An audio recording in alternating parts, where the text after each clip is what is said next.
अस्सलाम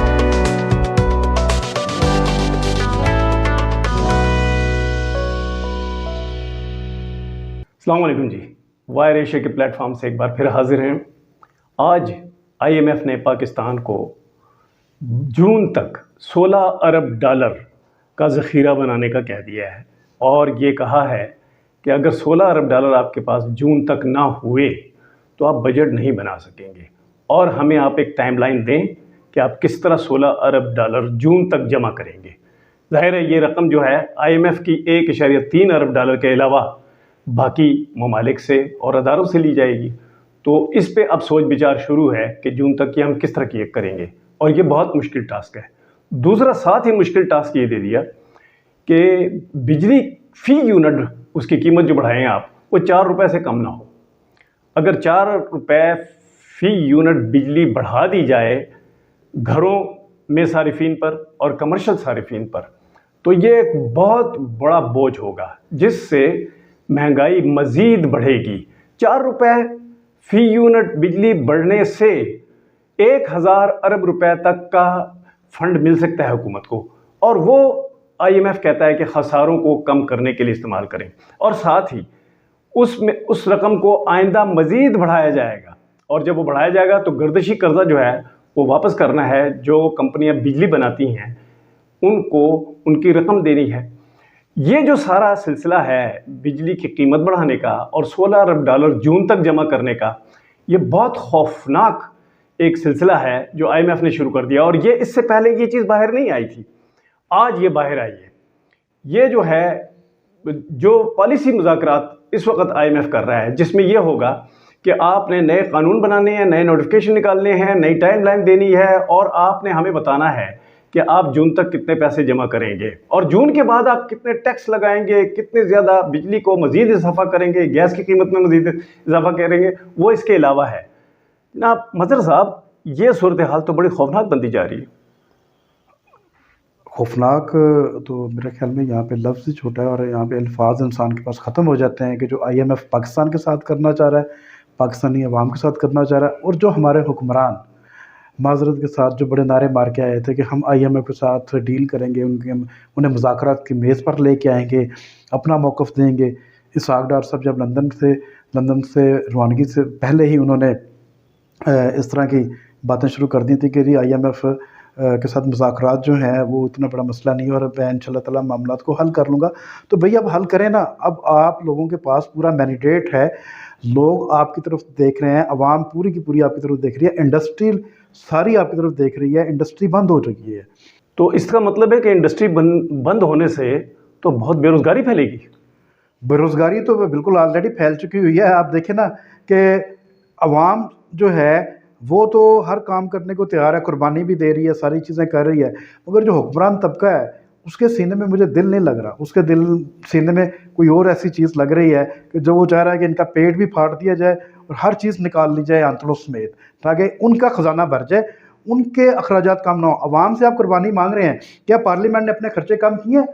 ये इतने अमीर पार्लियामेंटेरियन बैठे हुए हैं, इतने अमीर, क्या इन्होंने अपनी तनख्वाहें विड्रा की हैं कि हम तनख्वाह नहीं लेंगे? पार्लियामेंट का खर्चा जो इतना वसी पैमाने पे हो रहा है उससे क्या ये विड्रॉल कर रहे हैं? पंजाब असम्बली की मिसाल हमारे सामने है कि चौधरी परवेज़ लाई ने अपनी वजारत आला बचाने के लिए कई महीने तक इजलास को मुसलसल जारी रखा, उसके बावजूद भी वो ज़लीलो ख्वार होकर सड़कों पे आ गए। ठीक है, अब उनके घरों पे छापे पड़ रहे हैं, कोई इनसे पूछने वाला है माजरत के साथ? ठीक है, इसलिए ये इनके पेट जो है ना मगरमच्छों वाले पेट हैं होती साहब, इनके पेट नहीं भरते।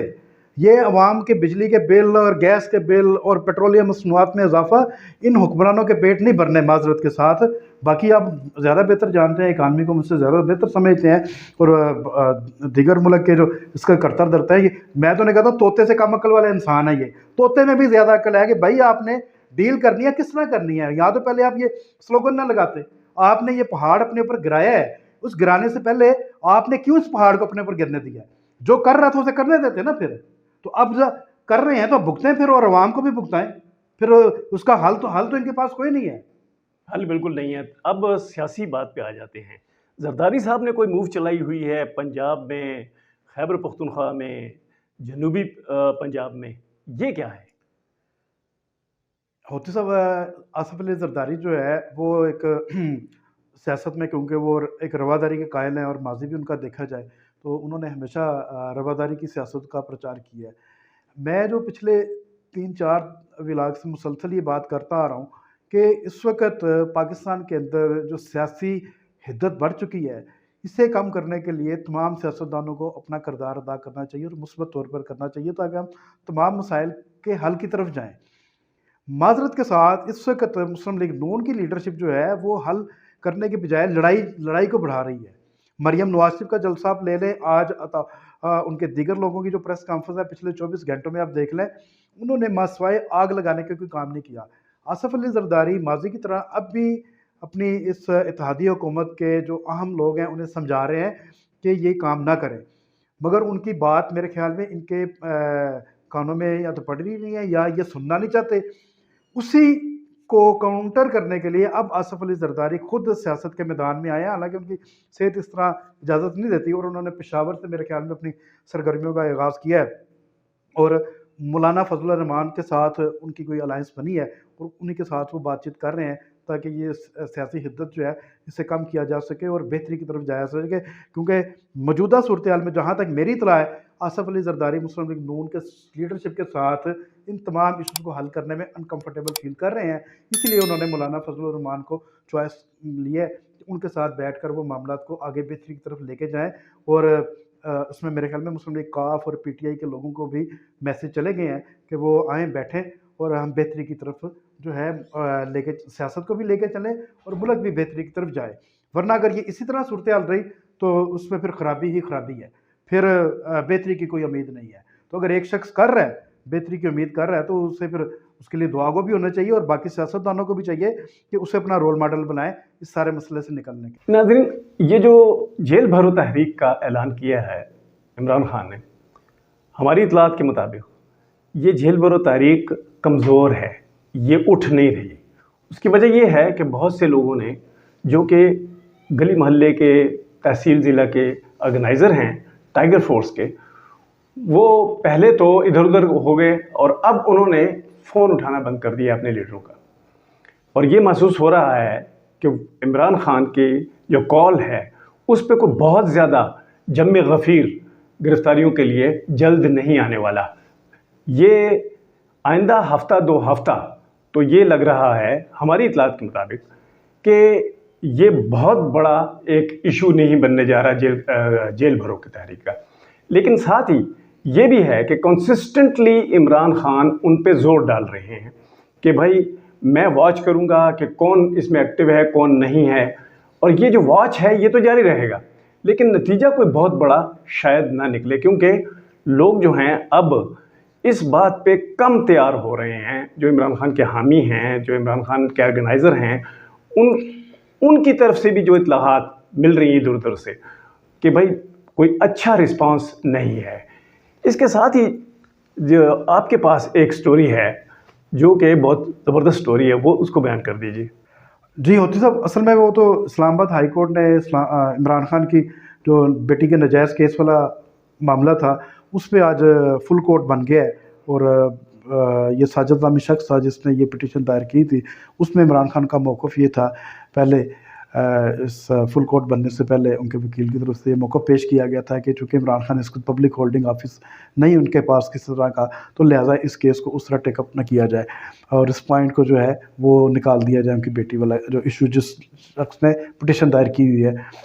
मगर इस्लामाबाद हाई कोर्ट की जानिब से फुल कोर्ट बेंच तश्कील दे दिया गया और 9 फरवरी से जो है अब उस पर बाकायदा जो है full court bench Islamabad high court को वो अपनी समाअत का आगाज़ करेगा।